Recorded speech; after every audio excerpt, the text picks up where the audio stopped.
ടെൻനെക്സ് digital സ്കൂളിലേക്ക് ഏവർക്കും സ്വാഗതം. നമ്മൾ ഇന്ന് വളരെ രസകരമായ ഒരു വിഷയമാണ് ചർച്ച ചെയ്യാൻ പോകുന്നത്. നമസ്കാരം. സ്കിൽ ബിയുടെ പുതിയൊരു വീഡിയോയിലേക്ക് ഏവർക്കും സ്വാഗതം. നമ്മുടെ ജീവിതത്തിൽ എപ്പോഴെങ്കിലും എല്ലാം അവസാനിച്ചു എന്ന് തോന്നിയിട്ടുണ്ടോ? പരിശ്രമിച്ചിട്ടും ഫലം കാണാതെ വരുമ്പോൾ ഭാഗ്യം നമ്മളെ തുണയ്ക്കുന്നില്ല എന്ന് പരാതി പറഞ്ഞ് നാം ഇരിക്കാറില്ലേ? ആകെ നിരാശനായി മനസ്സ് തകർന്ന് നമ്മൾ ഇരിക്കാറില്ലേ? എന്നാൽ ഇന്ന് ഞാൻ നിങ്ങൾക്ക് മുന്നിൽ അവതരിപ്പിക്കുന്നത് ഒരു സിനിമയുടെ കഥയല്ല, മറിച്ച് റെയിൽവേ സ്റ്റേഷനിലെ പൊതു ശൗചാലയത്തിൽ തന്റെ 5 വയസ്സുകാരനായ മകനൊപ്പം ഉറങ്ങേണ്ടി വന്ന, ഒരു നേരത്തെ ഭക്ഷണത്തിന് വകയില്ലാതെ തെരുവുകളിൽ അലഞ്ഞ ഒരു മനുഷ്യൻ പിൽക്കാലത്ത് ലോകമാദരിക്കുന്ന കോടീശ്വരനായി മാറിയ കഥയാണ്. അതെ, ക്രിസ് ഗാർഡനറുടെ കഥ.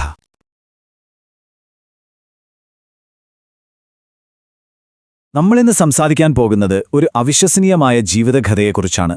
ഒന്നുമില്ലായ്മയിൽ നിന്ന് തുടങ്ങി ഒരു സാമ്രാജ്യം തന്നെ കെട്ടിപ്പടുത്ത ക്രിസ് ഗാർഡനറുടെ കഥ. കഠിനാധ്വാനവും സ്വന്തം കഴിവിലുള്ള വിശ്വാസവും ഉണ്ടെങ്കിൽ എന്തും നേടാമെന്നതിൻ്റെ ഏറ്റവും വലിയ ഉദാഹരണമാണിത്.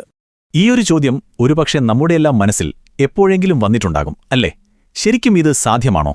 എന്നാൽ ക്രിസ് ഗാർഡനറുടെ ജീവിതം ഈ ചോദ്യത്തിനുള്ളൊരു വ്യക്തമായ ഉത്തരമാണോ? എങ്ങനെയാണ് അദ്ദേഹം അത് സാധിച്ചെടുത്തതെന്ന് നമുക്ക് നോക്കാം. അപ്പോൾ നമ്മുടെ കഥ തുടങ്ങുന്നത് 1980കളിലാണ്. നമ്മൾ ഇന്ന് കാണുന്ന ക്രിസ് ഗാർഡനർ ഒരു ഹീറോ എന്നല്ലാട്ടോ, മറിച്ച് ജീവിതത്തിന്റെ രണ്ടറ്റവും കൂട്ടിമുട്ടിക്കാൻ പാടുപെടുന്ന പരാജയപ്പെട്ട ഒരു സാധാരണ സെയിൽസ്മാൻ മാത്രമായിരുന്നു അദ്ദേഹം. അദ്ദേഹം വിറ്റിരുന്നത് എന്താണെന്നറിയുമോ? പോർട്ടബിൾ ബോൺ ഡെൻസിറ്റി സ്കാനറുകൾ. ഡോക്ടർമാർക്ക് അത്ര അത്യാവശ്യമൊന്നുമില്ലാത്ത, എന്നാൽ നല്ല വിലയുമുള്ളൊരു മെഡിക്കൽ ഉപകരണം. അതുകൊണ്ട് തന്നെ അതൊരു എളുപ്പമുള്ള ജോലിയായിരുന്നില്ല. ഏറ്റവും വലിയ പ്രശ്നം എന്താണെന്ന് വെച്ചാൽ, അദ്ദേഹത്തിന്റെ കയ്യിലുണ്ടായിരുന്ന സമ്പാദ്യം മുഴുവനും ഈ മെഷീനുകൾ വാങ്ങാനാണ് അദ്ദേഹം ഉപയോഗിച്ചത്. പ്രതീക്ഷിച്ച പോലെ ഒന്നും നടന്നില്ല. മാസങ്ങളോളം ഒരൊറ്റ മെഷീൻ പോലും വിൽക്കാൻ കഴിയാതെ വന്നതോടെ കാര്യങ്ങൾ ആകെ തകിടമറിഞ്ഞു. വീട്ടുവാടക കൊടുക്കാൻ പണമില്ല, നികുതി അടയ്ക്കാൻ കഴിയുന്നില്ല. അവസാനം ഈ ദാരിദ്ര്യം സഹിക്കാൻ വയ്യാതെ ഭാര്യയും അദ്ദേഹത്തെ ഉപേക്ഷിച്ചുപോയി. അതോടെ 5 വയസ്സുള്ള മകന്റെ പൂർണ്ണ ഉത്തരവാദിത്വം ക്രിസ് ഗാർഡനറുടെ തലയിലായി. ജീവിതം ഇങ്ങനെ വഴിമുട്ടി നിൽക്കുമ്പോഴാണ് ആ നിർണായകമായ ഒരു നിമിഷം സംഭവിക്കുന്നത്. ഒരൊറ്റ കാഴ്ച അദ്ദേഹത്തിന്റെ ജീവിതത്തിന്റെ ഗതി തന്നെ മാറ്റിയെഴുതാൻ പോകുകയായിരുന്നു. ഒരു ദിവസം നല്ല വില കൂടിയ ഒരു ചുവന്ന ഫെറാറി കാറിൽ നിന്ന് ഒരാൾ ഇറങ്ങി വരുന്നത് ക്രിസ് കണ്ടു. ആകാംക്ഷ അടക്കാനാവാതെ അദ്ദേഹം അയാളുടെ അടുത്തേക്ക് ചെന്ന് 2 ചോദ്യങ്ങൾ ചോദിച്ചു. നിങ്ങൾ എന്ത് ജോലിയാണ് ചെയ്യുന്നത്? അതെങ്ങനെയാണ് ചെയ്യുന്നത്? ഈ നിസ്സാരമെന്ന് തോന്നുന്ന ചോദ്യങ്ങളാണ് അദ്ദേഹത്തിന്റെ ജീവിതം മാറ്റിമറിച്ചത്. ആ മനുഷ്യൻ ഒരു സ്റ്റോക്ക് ബ്രോക്കറാണെന്ന് അറിഞ്ഞ നിമിഷം ക്രിസിന്റെ തലയിലൊരു ബൾബ് മിന്നി. കണക്കിലും ആളുകളോട് സംസാരിക്കുന്നതിലും തനിക്ക് നല്ല കഴിവുണ്ട്. ഈ കഴിവ് സ്റ്റോക്ക് ബ്രോക്കിംഗ് എന്ന പുതിയ മേഖലയിൽ ഉപയോഗിക്കാമല്ലോ എന്ന് അദ്ദേഹം പെട്ടെന്ന് തിരിച്ചറിഞ്ഞു. ഇതിനെയാണ് നമ്മൾ ട്രാൻസ്ഫറബിൾ സ്കിൽസ് എന്ന് പറയുന്നത്. അതായത് നമ്മുടെ കയ്യിലുള്ളൊരു കഴിവിനെ ഒരു പുതിയ ഫീൽഡിലേക്ക് കണക്ട് ചെയ്യുക. ഇവിടെയാണ് ഈ കഥയിലെ ഏറ്റവും രസകരമായൊരു സംഭവം നടക്കുന്നത്. ആരും അത്ര പ്രാധാന്യം കൊടുക്കാത്തൊരു ചെറിയ കഴിവ് എങ്ങനെയാണ് ഒരു വലിയ അവസരത്തിലേക്കുള്ള വാതിൽ തുറന്നു തന്നത് എന്നതിൻ്റെ ഒരു പെർഫെക്റ്റ് ഉദാഹരണമാണിത്. അങ്ങനെ ഒരു ദിവസം ടാക്സിയിൽ പോകുമ്പോൾ ഒരു വലിയ കമ്പനിയിലെ സീനിയർ മാനേജർ കയ്യിലൊരു റൂബിക്സ് ക്യൂബുമായി മല്ലിടുന്നത് ക്രിസ് കണ്ടു. ഒരു മടിയും കൂടാതെ അദ്ദേഹം പറഞ്ഞു, സർ, ഞാനൊന്ന് ശ്രമിച്ചോട്ടെ എന്ന്. നിമിഷങ്ങൾക്കുള്ളിൽ അദ്ദേഹം അത് സോൾവ് ചെയ്തു കൊടുത്തു. പ്രശ്നങ്ങൾ പരിഹരിക്കാനുള്ള ആ കഴിവ് കണ്ട് ആ മാനേജർ അത്ഭുതപ്പെട്ടു. ആ ഒരൊറ്റ പ്രവൃത്തിയാണ് അദ്ദേഹത്തിന് പുതിയ കരിയറിലേക്കുള്ള വാതിൽ തുറന്നുകൊടുത്തത്. ഒരു ഇന്റേൺഷിപ്പ് അവസരം. ഇതിൽ നിന്നുള്ള പാഠമെന്താണെന്ന് വെച്ചാൽ, ഇതാണ് അപ്സ്കില്ലിംഗ്. മറ്റുള്ളവർ ശ്രദ്ധിക്കാത്ത അല്ലെങ്കിൽ ചെറുതാണെന്ന് കരുതുന്ന ചില കഴിവുകൾ നേടുന്നതിലൂടെ നമുക്ക് ആൾക്കൂട്ടത്തിൽ നിന്ന് വേറിട്ട് നിൽക്കാൻ സാധിക്കും. ശരിയായ സമയത്ത് ആ കഴിവ് നിങ്ങളുടെ ജീവിതം തന്നെ മാറ്റിമറിച്ചേക്കാം. പക്ഷേ കഥ ഇവിടെ തീരുന്നില്ല. ഇന്റേൺഷിപ്പ് കിട്ടിയെങ്കിലും യഥാർത്ഥ പോരാട്ടം തുടങ്ങിയിട്ടേ ഉണ്ടായിരുന്നുള്ളൂ. ശമ്പളമില്ലാത്തൊരു ഇന്റേൺഷിപ്പായിരുന്നു അത്. കൂടെ അതികഠിനമായ ജീവിത സാഹചര്യങ്ങളും. ഒന്ന് ആലോചിച്ചു നോക്കിക്കേ, തന്റെ ജീവിതം തന്നെ മാറ്റിമറിച്ചേക്കാവുന്ന ആ ഇന്റേൺഷിപ്പിലെ പ്രധാനപ്പെട്ട ഒരു ഇന്റർവ്യൂ, അതിന് തൊട്ടുമുന്നുള്ള രാത്രി നികുതി അടയ്ക്കാത്തതിന് അദ്ദേഹം ജയിലിലായി. പിറ്റേന്ന് രാവിലെ ജയിലിൽ നിന്ന് നേരെ ആ അഴുക്കുപുരണ്ട വസ്ത്രങ്ങളുമിട്ടാണ് അദ്ദേഹം ഇന്റർവ്യൂ ബോർഡിന് മുന്നിലെത്തിയത്. അപ്പോൾ അദ്ദേഹത്തിന്റെ ജീവിതം എന്ന് പറയുന്നത് 2 ഭാഗങ്ങളായിരുന്നു. പകൽ സമയങ്ങളിൽ കോട്ടും സ്യൂട്ടും ഇട്ട ഒരു വലിയ കമ്പനിയിലെ ഇന്റേൺ. പക്ഷെ രാത്രിയോ? രാത്രിയിൽ സ്വന്തം മകനോടൊപ്പം തലചായ്ക്കാൻ ഒരു ഇടം പോലുമില്ലാത്ത നിസ്സഹായനായൊരച്ഛൻ. ഇതിൻ്റെയൊക്കെ കൂടെ വേറൊരു വലിയ പ്രഷർ കൂടിയുണ്ടായിരുന്നു. ഇതൊരു ശമ്പളമില്ലാത്ത ഇന്റേൺഷിപ്പ് ആയിരുന്നു എന്ന് മാത്രമല്ല, അവസാനം 20 പേരിൽ നിന്ന് ഒരാളെ മാത്രമേ അവർ ജോലിക്ക് തിരഞ്ഞെടുക്കുകയുള്ളൂ. ആലോചിച്ചു നോക്കൂ, വിജയിക്കാനുള്ള സാധ്യത എത്രയോ ചെറുതായിരുന്നു. സമയം അദ്ദേഹത്തിനൊരു ലക്ഷറി ആയിരുന്നില്ല, മകനെ ഡേ കെയറിൽ നിന്ന് കൂട്ടാൻ നേരത്തെ ഇറങ്ങണമായിരുന്നു. അതുകൊണ്ട് ഓരോ സെക്കൻഡും ലാഭിക്കാൻ അദ്ദേഹം ചില വഴികൾ കണ്ടെത്തി. ഓരോ കോൾ കഴിഞ്ഞും ഫോൺ താഴെ വയ്ക്കാതെ അടുത്ത നമ്പർ ഡയൽ ചെയ്യും. വെള്ളം കൂടി കുറച്ച് ടോയ്ലറ്റിൽ പോകുന്നത് പോലും ഒഴിവാക്കി. അങ്ങനെ മറ്റുള്ളവർ 8 മണിക്കൂർ ചെയ്യുന്ന ജോലി അദ്ദേഹം 6 മണിക്കൂർ കൊണ്ട് തീർത്തു. ഒരുപക്ഷേ അദ്ദേഹത്തിന്റെ ജീവിതത്തിലെ ഏറ്റവും വേദനിപ്പിക്കുന്നൊരു രാത്രിയായിരുന്നു അത്. ഒരു ദിവസം അവർക്ക് ഉറങ്ങാൻ ഒരിടവും കിട്ടിയില്ല. ഒടുവിൽ ഒരു റെയിൽവേ സ്റ്റേഷനിലെ ടോയ്ലറ്റിലാണവർ അഭയം തേടിയത്. കരയുന്ന മകനെ നെഞ്ചോട് ചേർത്ത് പിടിച്ച്.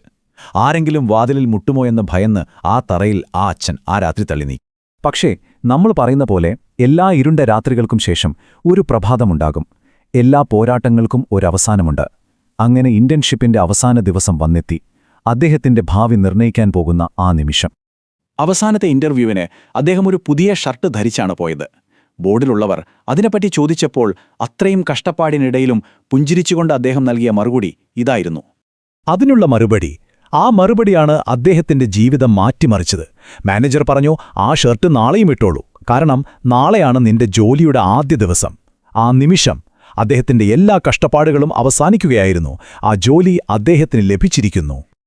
ആ ഒരു നിമിഷം ഓഫീസിൽ നിന്ന് പുറത്തേക്കിറങ്ങി ആൾക്കൂട്ടത്തിനിടയിലൂടെ നടക്കുമ്പോൾ സന്തോഷം കൊണ്ട് അദ്ദേഹത്തിന് സ്വയം നിയന്ത്രിക്കാനായില്ല. പുറത്തേക്ക് വരാതിരിക്കാൻ പാടുപെട്ട കണ്ണുനീരിനിടയിലും അദ്ദേഹം തനിക്ക് വേണ്ടി തന്നെ കൈയടിച്ചു. ഒരു മനുഷ്യന്റെ ഇച്ഛാശക്തിയുടെ ഏറ്റവും വലിയ വിജയമായിരുന്നു അത്. 1987 ഗാർഡ്നർ ഇല്ലിനോയിസിലെ ചിക്കാഗോയിൽ ഗാർഡ്നർ റിച്ച് ആൻഡ് കമ്പനി എന്ന ബ്രോക്കറേജ് സ്ഥാപനം സ്ഥാപിച്ചു. രാജ്യത്തെ ഏറ്റവും വലിയ ചില സ്ഥാപനങ്ങൾ, പൊതു പെൻഷൻ പദ്ധതികൾ, യൂണിയനുകൾ എന്നിവയ്ക്കായി കടം, ഇക്വിറ്റി, ഡെറിവേറ്റീവ് ഉൽപ്പന്ന ഇടപാടുകൾ എന്നിവ നടപ്പിലാക്കുന്നതിൽ വൈദഗ്ധ്യമുള്ള ഒരു ബ്രോക്കറേജ് സ്ഥാപനമാണിത്. $10,000 സ്റ്റാർട്ടപ്പ് മൂലധനത്തിൽ അദ്ദേഹത്തിന്റെ ചെറിയ പ്രസിഡൻഷ്യൽ ടവേഴ്സ് അപ്പാർട്ട്മെന്റിലാണ് അദ്ദേഹത്തിന്റെ പുതിയ കമ്പനി ആരംഭിച്ചത്.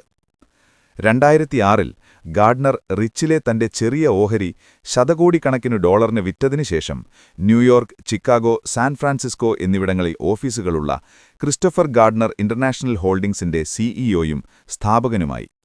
അതെ, അദ്ദേഹം ഒരു ശതകോടീശ്വരനായി മാറി. എന്തുകൊണ്ടാണ് ഈ കഥ ഒരു ക്ലാസിക്കാകുന്നത്?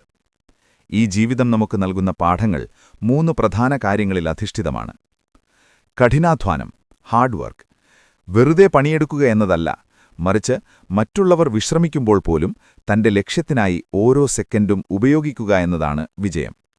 ക്രിസ് ഗാർഡനർ ഓഫീസിൽ വെള്ളം കുടിക്കുന്നതുപോലും ഒഴിവാക്കിയത് തന്റെ ജോലി സമയം ലാഭിക്കാനായിരുന്നു. ക്ഷമയും സഹനവും, പേഷ്യൻസ് ആൻഡ് എൻഡ്യൂറൻസ്. മാറ്റങ്ങൾക്കിടയിൽ തളരാതെ നിൽക്കാനുള്ള കഴിവ്. രാത്രിയിൽ ഷെൽട്ടർ ഹോമുകൾക്ക് മുന്നിൽ ക്യൂ നിൽക്കുമ്പോഴും പകൽ ഒരു പ്രൊഫഷണലായി ജോലി ചെയ്യാനുള്ള ആ മനക്കരുത്താണ് അദ്ദേഹത്തെ വിജയത്തിലെത്തിച്ചത്. അഡാപ്റ്റബിലിറ്റി അല്ലെങ്കിൽ അപ്സ്കില്ലിംഗ്. ഒരു സെയിൽസ്മാൻ എന്ന നിലയിൽ പരാജയപ്പെടുമെന്ന് കണ്ടപ്പോൾ തന്റെ സ്കില്ലുകളെ മറ്റൊരു മേഖലയിലേക്ക് മാറ്റാൻ അദ്ദേഹം കാണിച്ച ആർജവം. മാറുന്ന ലോകത്തിനൊപ്പം സ്വയം മാറാൻ തയ്യാറാകുക എന്നതാണ് സ്കിൽ ബി എപ്പോഴും നിങ്ങളെ ഓർമ്മിപ്പിക്കുന്നത്. അപ്പോ ഈ ഒരു അസാധാരണമായ കഥയിൽ നിന്ന് നമുക്ക് ജീവിതത്തിൽ പകർത്താൻ കഴിയുന്ന ചില പ്രധാനപ്പെട്ട പാഠങ്ങളുണ്ട്.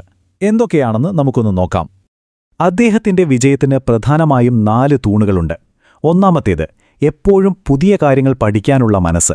റൂബിക്സ് ക്യൂബ് മുതൽ സ്റ്റോക്ക് മാർക്കറ്റ് വരെ അദ്ദേഹം പഠിച്ചുകൊണ്ടേയിരുന്നു. രണ്ടാമത്തേത്, സാഹചര്യങ്ങളുമായി പൊരുത്തപ്പെടാനുള്ള കഴിവ്. മൂന്നാമത്തേത്, എത്ര വലിയ പ്രതിസന്ധിയിലും തന്റെ ലക്ഷ്യത്തിൽ മാത്രം ഫോക്കസ് ചെയ്യാനുള്ള കഴിവ്. നാലാമത്തേത്, അദ്ദേഹത്തിന്റെ സോഫ്റ്റ് സ്കിൽസ്.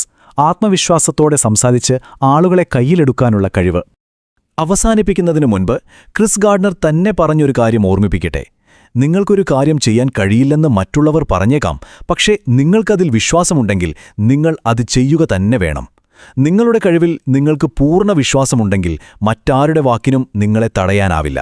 ഈ കഥ അതിനുള്ള ഏറ്റവും വലിയ പ്രചോദനമാകട്ടെ.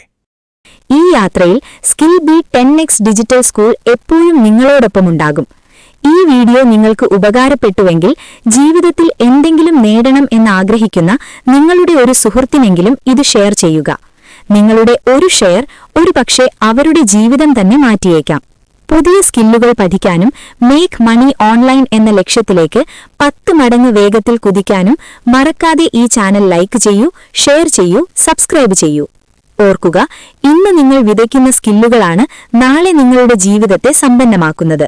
നമുക്കൊരുമിച്ച് വളരാം, ഒരുമിച്ച് നേടാം. Keep learning, keep earning. അടുത്ത വീഡിയോയിൽ കാണാം. നന്ദി, നമസ്കാരം.